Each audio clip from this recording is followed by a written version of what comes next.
Business in the 217 on the WMAY morning news feed. I had last week off, so I'm glad to connect again with Michelle Ownbey, the publisher of the Springfield Business Journal, to keep me plugged in as to what's going on in the Springfield business community. Michelle, thanks for taking time with us as you do each and every week. Good morning, Greg. So let's go ahead and start off with the food sector, where one particular restaurant taking some time off, not closing for good, but taking some time off. Tell us what's going on with Kiku Japanese Steak and Seafood.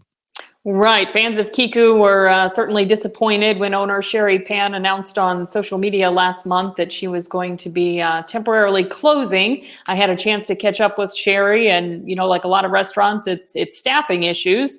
Although in her case, she has several family members who work with her, and she says have been with her the whole 13 years she's operated the restaurant. But they are on an extended family trip to Taiwan. They haven't been able to be there since the pandemic began to visit their extended relatives and friends back home. So they are not coming back until February, and she says she hopes to be able to reopen by the spring. But she's located in that former Damon's building, and I did not realize that is 8,500 square feet. She says it takes 7 to 10 servers to cover all the space in that building. And so one of the options she's looking at is, she said she's talked with a real estate broker, and if she can find someone to lease her current space, she may look at reopening in a smaller, scaled down location, because she said it's just a lot to keep up with, especially with all of the staffing issues right now.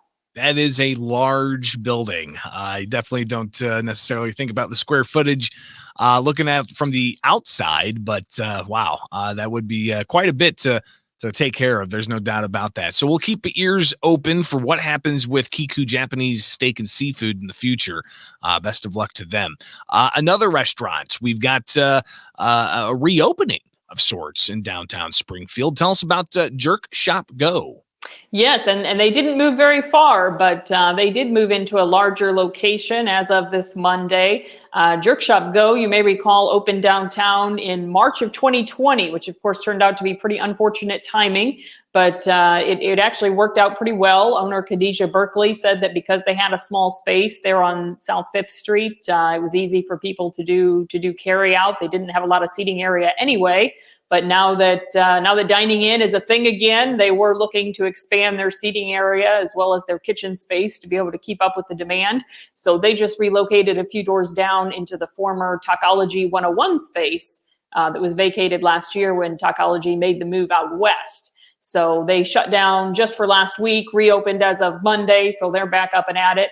And of course, even despite opening during the pandemic, Jerk Shop Go has already expanded. They opened a location out at White Oaks Mall earlier this year, and that location is still operational as well.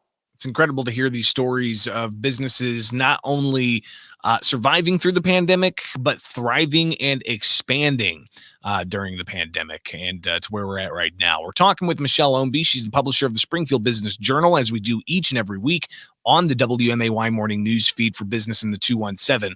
And we've got another establishment opening up, and this one out on Adams, downtown Springfield. And this is going to be helpful for the Phoenix Center. Tell us about this.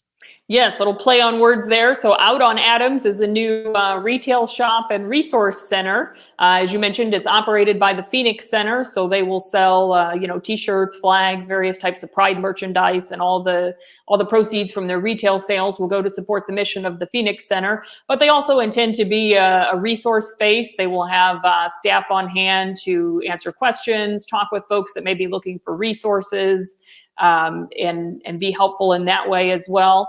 They're having their grand opening this Saturday from 9 to 2. Of course, we know that stretch of Adams Street is a pretty happening place, particularly with the farmers market and other events that go on down there. So great location. They're right there in between Cafe Moxo and the Elf Shelf, and we'll be joining the Adams family. Good stuff all around. We're talking, of course, with Michelle Ownbey, publisher of the Springfield Business Journal. And as you hear each and every week, she's got her thumb on the pulse of what's going on in the business community in Springfield and around Springfield. Michelle, if people outside of the Business in the 217 segment every week, where can they get more information about what's going on in the Springfield business community? Well, definitely the best thing is to get online at springfieldbusinessjournal.com and sign up for Biz Bites. That's our newsletter that comes out every Wednesday afternoon, and it's free of charge, just kind of a short roundup of things that are happening in the business world.